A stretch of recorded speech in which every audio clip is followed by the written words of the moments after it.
రెండోదొస్తే గానీ మొదటి దాని విలువ తెలీదు అంటారు. ఎందుకో నాకు కామెంట్ సెక్షన్‌లో చెప్పండి. ఈరోజైతే నాకు అనుభవం అయిందనమాట. ఎందుకంటే దీనికన్నా పెద్ద కాయి చాలా లావుగా, పొడవుగా ఉందండి. అదైతే నాకైతే రూ. 100 చెప్పారు బయట. ఈ కాయయితే నేను 60 రూపీస్‌కి తీసుకొచ్చాను. కోస్తే 4 ముక్కలు కూడా కాలేదనమాట. నాకప్పుడు అనిపిచ్చింది ఆ రూ. 100 కాయ తీసుకున్నా పోయేది. కాస్త పెద్ద కాయి చక్కగా పచ్చడి కొంచెమంత మరింత అవుతది కదా అనిపిచ్చిందండి. అయినా ఇప్పుడు మళ్ళీ బజార్‌కెళ్ళి ఏం తీసుకొస్తామని చెప్పేసి ఉన్న కాయతోనే అడ్జస్ట్ అయిపోయాను. ఇక మా వారైతే పద్దాకలు తీసుకోనా వద్దా ఎందుకు తీసేసుకో అని చెప్పారు.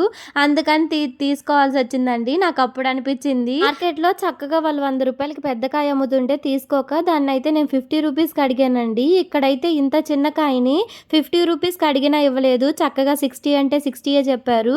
ఇక రూపాయి కూడా తగ్గించనని చెప్పారండి. ఇక సచ్చినట్టు అందుకే తీసేసుకున్నాను. ఇక దాంతోనే పచ్చడైతే చేసేస్తున్నాను. నచ్చితే లైక్ చేయండి.